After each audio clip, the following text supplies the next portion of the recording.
আব্দুর রহমান আস-সুদাই সেই দিন ডাক দিয়ে বলেন, ও পৃথিবীবাসীরা, আমি শুধুমাত্র দুটি কারণে সম্মানিত হয়েছি। কাবার ইমাম, সবচাইতে বড় ইমাম যিনি, তার নাম হচ্ছে আব্দুর রহমান আস-সুদাইস। এশার জামাতে যখন আমরা দাঁড়িয়ে গেলাম, দাঁড়ানোর পরে সাথে সাথে আল্লাহু আকবারের ধ্বনি যখন আব্দুর রহমান আস-সুদাইস দিয়েছে, তখনই মনে হয়েছে এতদিন পর্যন্ত আব্দুর রহমান আস-সুদাইসের নাম শুনেছি, কোনোদিন তেলাওয়াত সরাসরি শুনতে পারি নাই। মনের ভিতরে আনন্দ, মনের ভিতরে তৃপ্তি নিয়ে এশার নামাজটা আদায় করলাম। আব্দুর রহমান আস-সুদাইস কোরআনে কারীমের তেলাওয়াত যখন ওই কাবার চত্বরে তেলাওয়াত শুরু করে দিলেন, আমার তো মনে হয়েছে আল্লাহর কোরআন যেন কাবা ঘরের উপরে এই মুহূর্তে নাজিল হওয়া শুরু হয়েছে। সে আব্দুর রহমান আস-সুদাইস প্রতি রমজানে তিনি যখন তারাবির নামাজের ইমামতি করেন, প্রায় ৭০ লক্ষ মানুষ একই সাথে তারাবির নামাজ আদায় করেন। ৭০ লক্ষ মানুষ একই সাথে এশার জামাতে শামিল হয়ে যান। আব্দুর রহমান আস-সুদাইস হাফিজাহুল্লাহকে সাংবাদিকরা বারবার প্রশ্ন করেন, প্রতি বৎসরে একটা প্রশ্ন করেন যে, হুজুর আপনি এত সম্মানিত কেন হলেন? আল্লাহ আপনাকে এত সম্মান কেন দান করলেন? এই সম্মানিত হওয়ার পিছনে কারণটা কি আমরা জানতে চাই। আব্দুর রহমান আস-সুদাইস বললেন, আল্লাহ রাব্বুল আলামিন আমাকে দুটি কারণে সম্মানিত বানায় দিয়েছেন। নাম্বার 1, 1 নাম্বার কারণ হলো আমার জনম দুঃখিনী মা আমার জন্য দোয়া করেছে। আমার জনম দুঃখিনী মা আমার পাশে ছিল, আমার মা আমার জন্য দোয়া করেছে, এই কারণে আল্লাহ আমাকে সম্মানিত বানায় দিয়েছে। আর 2 নাম্বার কারণ হলো আল্লাহর কোরআনটা আমার দেহের ভিতরে আছে, আর এই কোরআন থাকার কারণে রব্বুল আলামিন আমাকে এত সম্মানিত বানায় দিয়েছে। আব্দুর রহমান আস-সুদাইস তার নিজের জীবনে বলতে গিয়ে বর্ণনা করছেন, আমি তো এরকম ছিলাম না। ছোট্টবেলায় আমার বাবাকে আমি হারিয়েছি। আব্দুর রহমান আস-সুদাইসের বাড়ি হলো দাম্মাম শহরে, প্রায় মক্কা থেকে প্রায় ৯০০,০০০ কিলোমিটার দূরে। এই দাম্মাম শহরে বেড়ে ওঠা, ছোট্টবেলায় বাবাকে হারিয়েছে। এই বাবার কয়েকজন সন্তান ছিল, তার ভিতরে আব্দুর রহমান সুদাইস একজন। তাকে মাদ্রাসায় ভর্তি করানো হয়েছে। মাদ্রাসায় যাওয়ার পরে পড়াশোনা করেছে, হেফজ কমপ্লিট করেছে। হাফেজ হওয়ার পরে তার বাবা দুনিয়া থেকে বিদায় নিয়ে চলে গিয়েছে। এক পর্যায়ে তার মা উমরা পালন করার জন্য কাবা শরীফে আসলেন, তাকে সাথে করে নিয়ে আসলেন। আহারে, আমি আপনাদেরকে এতটুকুন বোঝানোর চেষ্টা করতেছি, কোরআন যদি আপনার দেহের ভিতরেও থাকে, কোরআনের সাথে যদি আপনার জীবনটা লেগে যায়, তাহলে আব্দুর রহমান আস-সুদাইসের মতো আল্লাহ রাব্বুল আলামিন আপনাকেও সম্মানিত বানাতে পারে। আব্দুর রহমান আস-সুদাইস কীভাবে সম্মানিত হলেন শোনেন। তার মার সাথে ছোট্ট অবস্থায় হাফেজ সম্পন্ন হওয়ার পরে কাবার চত্বরে চলে আসলেন উমরা পালন করার জন্য। এক পর্যায়ে ছোট্ট মানুষ আব্দুর রহমান আস-সুদাইসকে মা যখন তাওয়াফ করবে, তাওয়াফকালীন সময়ে একটা জায়গায় দাঁড় করিয়ে রাখলেন। মাকামে ইব্রাহিম যে জায়গায়, অর্থাৎ ইব্রাহিম আলাইহিস সালাতু ওয়াস সালামের পায়ের ছাপ আছে, পাথরের ছাপ এখনও ওই জায়গায় আছে। তারই পাশে মাকামে ইব্রাহিম যারা হজ এবং উমরা করে, যারা তাওয়াফ করবে, তাওয়াফ করার পরে 2 রাকাত ওয়াজিব নামাজ পড়া ওই জায়গায় তার জন্য ওয়াজিব হয়ে যায়। 2 রাকাত নামাজ আদায় করতে হবে মাকামে ইব্রাহিমে।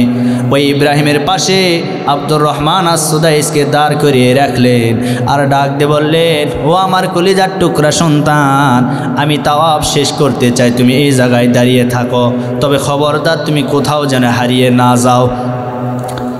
ছোট্ট মানুষ, এমনি তো ছোট ছোট মানুষদের খেলাধুলার আকর্ষণ বেশি, কথা বলেন। এই যে আমার সামনে ছোট্ট ছোট্ট বাচ্চারা বসেছে, এদের খেলাধুলার আকর্ষণ বেশি। আব্দুর রহমান আস-সুদাইস রহমতুল্লাহ আলাইহি তিনি লক্ষ্য করে দেখলেন পাশে সাফা মারওয়া, সেই সাফা মারওয়ায় ছোট্ট ছোট্ট বাচ্চারা দৌড় দিচ্ছিল, খেলাধুলা করতেছিল। এমন সময় আব্দুর রহমান আস-সুদাইস করলেন কি, খেলাধুলার জন্য সাফা মারওয়া পাহাড়ে চলে গেলেন।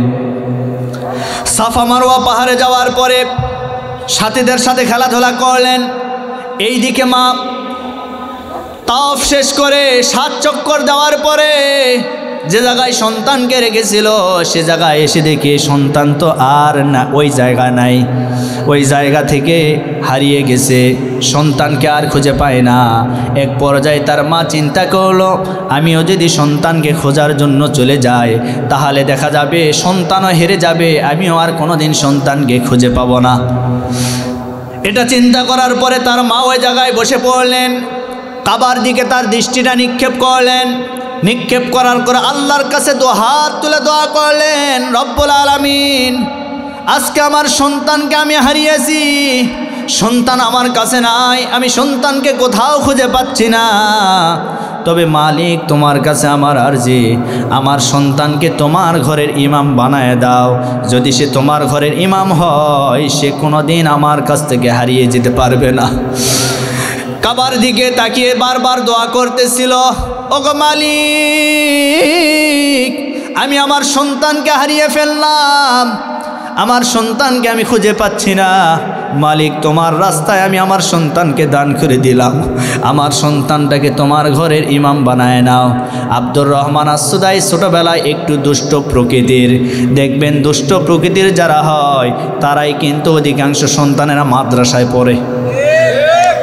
পরিবারের 3জন 4জন সন্তান আছে, যে সন্তান দুষ্ট, যে সন্তান মা বাবার কথা শোনে না, এলাকাবাসীর পরামর্শে বলে ওকে মাদ্রাসায় রেখে দাও, এমনি ভালো হয়ে যাবে। তার মানে মাদ্রাসায় গেলেই সন্তানেরা ভালো হয়, কথা বলেন ঠিক কিনা? আব্দুর রহমান আস-সুদাইস ওই রকম ছিল, ছোট্ট অবস্থায় দুষ্টামি করার কারণে সন্তানটাকে মাদ্রাসায় রেখে এসেছিল। হেফজ সম্পন্ন করার পরে কাবার চত্বরে আসলেন, আসার পরে হারিয়ে গেলেন। এক পর্যায়ে সন্তানকে খুঁজে পায় না। মা হাত তুলে দোয়া করে, আল্লাহ, আমার সন্তানকে আমি এখন কোথায় পাবো?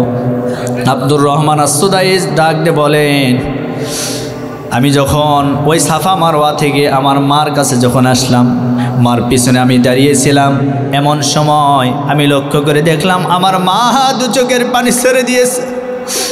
আমার মা আমার জন্য কান্নাকাটি করে আল্লাহর দরবারে মনে মনে ডাক দিয়ে কি যেন বলে। কিছুক্ষণ পরে আওয়াজ দিয়ে বললেন, ওগো মালিক, আমার সন্তানকে একটু বের করে দাও, আর যদি বের করে না দাও আমার সন্তানটাকে তোমার ঘরের ইমাম বানায় নাও। আব্দুর রহমান আস-সুদাই সেই দিন ডাক দিয়ে বলেন, ও পৃথিবীবাসীরা, আমি শুধুমাত্র 2টি কারণে সম্মানিত হয়েছি। 1 নাম্বার আমার মায়ের দোয়া, আর 2 নাম্বার আল্লাহর কোরআন থাকার কারণে। এই জন্য যারা সন্তান আছেন, যাদের মা আছে বাবা আছে, মা বাবাকে কোনোদিন কষ্ট দিবেন না।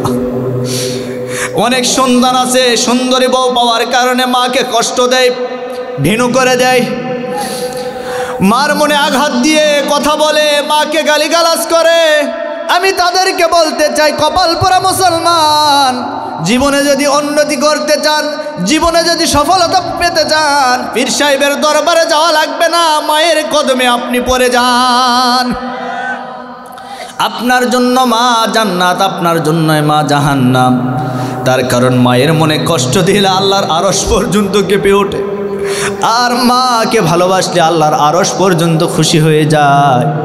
আজকে লক্ষ্য করে দেখেন, এমন সন্তান আছে যাদের মা নাই, মা অন্ধকার কবরে শুয়ে আছে।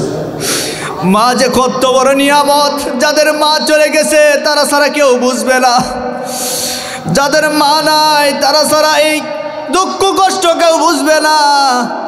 আমরা যখন মাহফিল করে বাড়িতে চলে যাই, যাওয়ার পরে রাত্রি 12টার পরে আমরা আস্তে করে জানালায় গিয়ে একটা নক করব, আর মাকে মা বলে একটা বার ডাক দিব। দেওয়ার সাথে সাথে মা দরজাটা খুলে দিবে, আর পাশে স্ত্রী সন্তানেরা ঘুমে থাকবে। একটা কেন 10 বার ডাকলেও তারা উঠতে চায় না।